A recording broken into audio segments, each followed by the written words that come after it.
As someone who's been in college for what seems like ages now, and let me tell you now, it's not fun, I'm pretty sure I have the qualifications to tell you what college is like in the eyes of someone who watches hentai. Anime. Yes, anime. Just like a lot of other young, stupid kids in middle school, anime really raised my expectation of what high school would be like. I was so disappointed when I got to high school and no girls around to punch the love out of me, no fighting tournaments, no aliens to assassinate, and no girls in bunny suits. College was no exception. Just like everything else in life, I was disappointed. This was supposed to be another new start. I was supposed to meet a whole bunch of new people. There's supposed to be girls flocking in left and right to me, just like in every harem I've watched. It was gonna be great. Until I realized I'm an introvert and none of that stuff is gonna happen on its own. I'm obviously not living my preferred college lifestyle.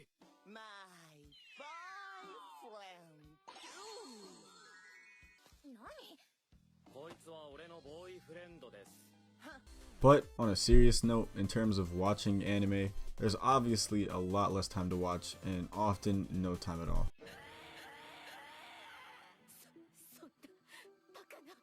As much as you don't want to hear it, it's the truth. And I mean, there are videos on YouTube on how you can do both your schoolwork and watch anime, but like most things in life, you're gonna have to manage your time well. Essentially, what it comes down to is choosing between school, anime, and a social life. But I know a lot of you aren't going to have to worry about that last one. And I'm not even including work, which most people in college do, so they don't have to go in crazy debt their whole life. So yeah, just a heads up, I do manage to somehow get sick in the middle of making this video. So if I sound a little sickly, that's the reason why. I might be dead in the next few hours.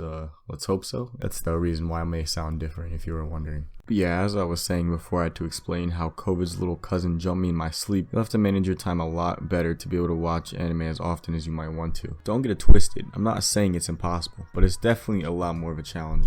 Other than the amount you'll be watching anime in college, in my experience, nowadays there's a lot of people who wear merch or even have stickers on their computer of some anime. I shed a tear of joy every time I see a Redo of Healer sticker slapped onto a young man's laptop. But man, let me tell you, it's not just the guys that have this merch. Surprisingly, a lot of the girls at my college wear stuff like that too. I mean, of course, I'd never build up the courage to go up and actually talk to them, but still nice to see every once in a while, you know? Let me tell you though, if you're one of the people that wears one of these, then please just go, just leave. I don't even want to see you anymore. Something subtle is always fine, you know, but I never understood the reason why people feel the need to have a whole episode of an anime wrapped around your malnourished body. Like bro, it's just straight up cringe, and you're making the rest of us look bad, so please stop that immediately. So now that that's out of the way, I can tell you some of the stories that I've already had that involve anime at college. And of course, for confidentiality, I won't be saying any real names in these stories. The first of the two stories involves a kid named, let's say Pablo. Pablo seemed like a pretty cool guy of the African American descent, dreads, all around seemed pretty cool to me. But then like on the second or third day, he shows up wearing a certain mask. The mask of which he was wearing will not be said, but instead shown so you get the idea of what I was dealing with here. That's when I concluded that Pablo was probably a loser and a degenerate.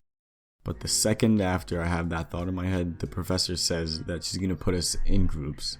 And guess who I ended up with? After Pablo came up to me, that's when I decided that I was just gonna give up any hope of wanting to live. I kissed my will on wanting to keep going goodbye and began to do what most normal people would do. Cry chronically inside while asking why did this have to be me.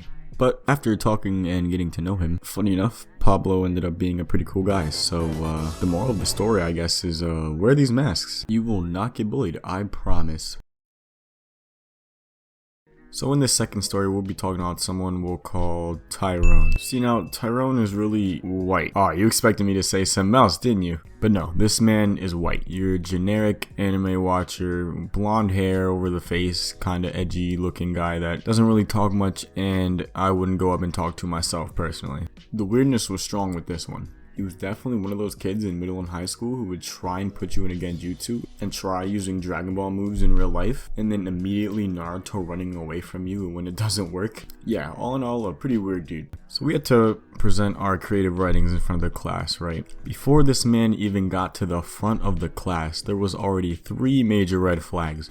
He doesn't talk to anyone in the class, he stays on Discord throughout the whole lesson, and he wears the same Goku black shirt to class every time we have it. So when he was asked to present his creative writing, I wasn't sure if he was going to pull out his actual creative writing or something else he may have had in his bag.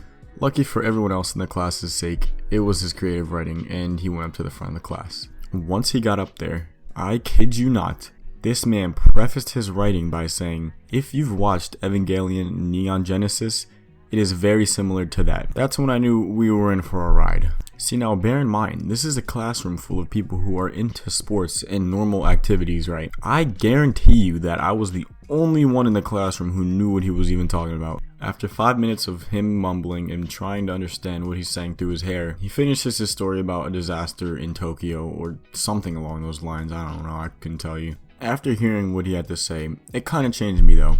It made me determined to never be like that in public, no matter how bad it gets. Someone has to stop me before I do something I regret.